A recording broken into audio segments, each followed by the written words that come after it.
अध्याय 1 कोने में मम्मी। कोनोहा में आज का जीवन अभी भी सरल और सदा है। हालांकि पहले मोर्चे पर स्थिति और भी तनाव होती जा रही थी, फिर भी इससे गांव में थोड़ा तनाव ही पैदा हुआ। समय समय पर काकाशी के कार्य सामने आते रहे और उन्हें इतिहास में किसी भी समय का सबसे युवा सुपर जीनियस कहा गया। निंजा स्कूल में सिद्धांत पाठ्यक्रम लगातार कम होते जा रहे थे और वास्तविक युद्ध पाठ्यक्रम बहुत बढ़ गए थे। ये हमेशा की तरह उबका था।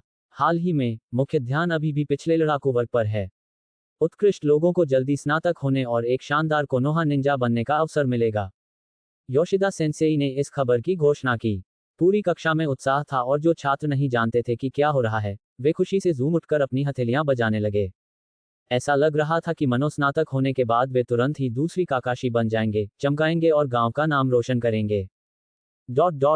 ऐसा लगता है कि कोनोहा अब ज्यादा समय तक टिक नहीं सकता। अग्रिम मोर्चे पर युद्ध और भी मुश्किल होता जा रहा है। हमें तुरंत अपने सैनिकों की संख्या बढ़ाने की जरूरत है। कक्षा के कोने में विशेष अनुरूपता में एक लड़का अलग से अपना सिर उठा रहा था। तीसरे निंजा युद्ध में कोनोहा ने 4 लोगों के खिलाफ लड़ाई लड़ी और इसकी क्रूरता पहले और दूसरे निंजा युद्ध से कहीं अधिक थी। ये बहुत लंबे समय तक चला और चोटों की संख्या विशेष रूप से दुखद थी। यद्यपि नामिकाजे मिनाटो होकेज स्तर का विशेषज्ञ था और साकुमो और काकाशी जैसे सुपर जीनियस भी थे जो कोनोहा में कई कीर्तिमान स्थापित किए थे, फिर भी तीसरी लड़ाई के दौरान और अधिक त्रासदियां घटित हुईं। शिरानुई युगी पहले से ही उसके सामने हो रही घटना के लिए तैयार थी, लेकिन जब एक क्षण आया तो उसने अपने सिर खुजाने से खुद को नहीं रोका। इसे भूल जाओ। हालांकि तैयारी पूरी तरह से नहीं हुई है, फिर भी ये पर्याप्त है। मेरा शरीर आखिरकार गॉडजिला द्वारा रेडियोधर्मी पदार्थ के अनुकूल हो गया है। युजी अपना सिर हिलाए बिना न रह सका। नारुतो की दुनिया में रक्त रेखा पर जोर दिया गया था। जो भी रिकुडो सेनान के सबसे करीब होता था, उसका रक्त रेखा उत्कृष्ट होता था और वह रक्त रेखा उससे ज्यादा शक्तिशाली होता था। सौभाग्य से युजी के पास भी एक धोखा था, लेकिन इसकी रिकुडो सेनिन और पुराने भूतपूर्व कगुआ से कोई लेना देना नहीं था। जिस क्षण वह एक ट्रांसमिग्रेटर के रूप में इस दुनिया में आए, उसने पाया कि उसके शरीर में एक विशालकाय राक्षस था। यह उसकी अनोखी शक्ति थी और यह सबसे बड़ा रहस्य भी था जिसे उसने छिपाने की पूरी कोशिश की। एक विशालकाय व्यक्ति नींद में सो गया। गॉडजिला। दूसरे शब्दों में, वह शिरानुई युजी एक जिनचुरिकी के समान अस्तित्व बन गया था और उसके पेट में एक बड़ा आदमी था। Till note. जिनचुरिकी शब्दिक अर्थ मानव बलिदान की शक्ति। वे मनुष्य हैं जिनके भीतर पूंछ वाले जानवर बंद हैं। उनके पास मौजूद विशाल चक्र भंडार के कारण वे असाधारण शक्तियों का प्रदर्शन करते हैं। इतने सालों तक अनुकूलन करने की कोशिश करने के बाद मैंने अपने शरीर में परमाणु विकिरण को बाहर नहीं छोड़ा। मैं वास्तव में एक महान व्यक्ति हूं। इस कक्षा में पढ़ने वाले लोग अब तक जीवित रह सकते हैं। उन्हें वास्तव में मुझे धन्यवाद देना चाहिए कि मैंने उन्हें नहीं मारा। युजी आलस से शोरगुल वाली कक्षा को देख रहा था। जब तक वह ध्यान नहीं दे रही थी, वह अपने शरीर पर लगी पट्टी को ढीला कर रही थी जो विकिरण को रोकने के लिए इस्तेमाल की गई थी। भले ही वे मरे नहीं, लेकिन इस कमरे में मौजूद लोगों में पीड़ी प्रेरणा थी। हालांकि इसकी कोई गिनती नहीं है, लेकिन आगे की पंक्ति में बैठे उचिहा कबीले के लोग अचानक अपना साझाकरण खोल सकते हैं और ह्यूगा कबीले के लोग अपने बाइक्युगन खोल सकते हैं। परमाणु विकिरण एक विनाशकारी हथियार था। नारुतो की दुनिया में परमाणु विकिरण जैसी कोई चीज कभी नहीं थी, लेकिन कुछ मंत्र थे जो परमाणु विस्फोटों के बराबर थे, जैसे कि बिजुदामा। अंततः गॉडजिला जैसे प्राणियों में एक भयानक परमाणु विकिरण स्रोत था।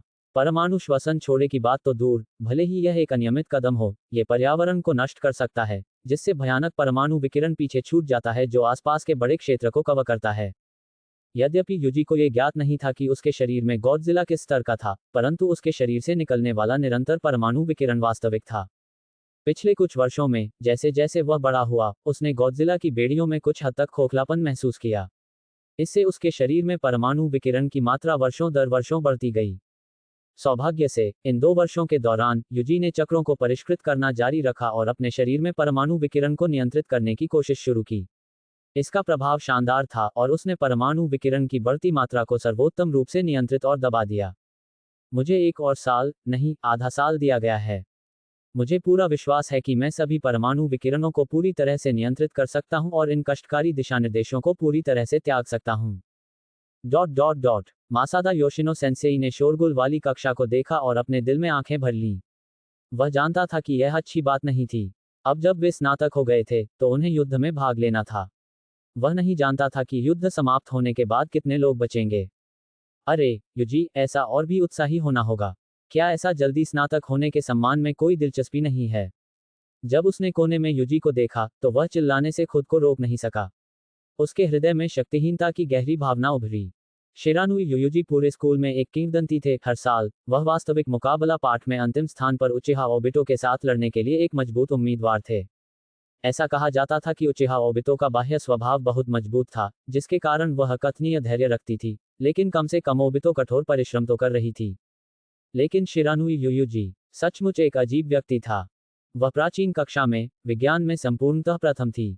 वह पूरे वर्ष और स्कूल के निर्माण के बाद से ही एक सुपर जीनियस थी।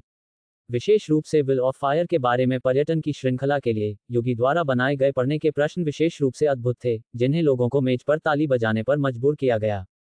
उन्होंने अग्नि की इच्छा और गांव के नेताओं की विरासत का विश्लेषण, होकेज की 3 भावनाओं को एक उदाहरण के रूप में लेते हुए, जहां पत्तियां उड़ती हैं वहां आग लगातार बढ़ती है, के बारे में आत्माओं की आम समझ का विश्लेषण, एक गांव में दूसरे से प्यार करने वाले लोगों के बारे में मेरे विचार और अन्य सामग्री लिखी थी। ऐसा कहा जाता है कि होकेज ने इसे अच्छे तरह से पढ़ा था।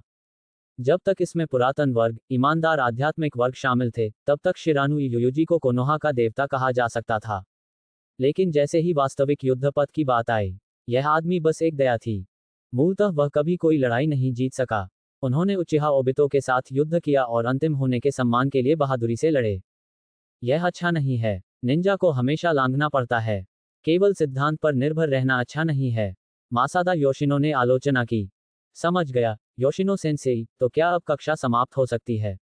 युजी ने आलस से अपना हाथ उठाया। पूरी क्लास में हंसी की लहर दौड़ गई। केवल युजी, जिसमें स्वाभाविक रूप से मसादा योशिनो का भय नहीं था, वह हमेशा कह सकता था जो हर किसी महत्वपूर्ण क्षण में कहना चाहता था।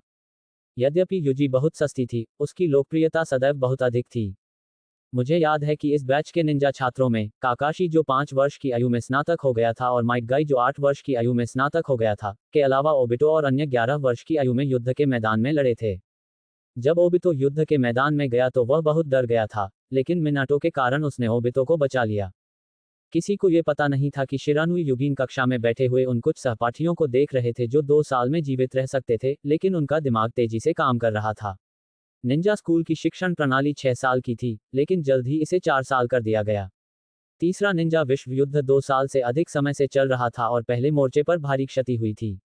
ये तब की बात है जब ओबितो, गाय, आओबा और अबिसु सभी युद्ध के मैदान में उतरे। इसलिए शिरानुई युयुजी के लिए युद्ध के मैदान पर चलना असंभव था।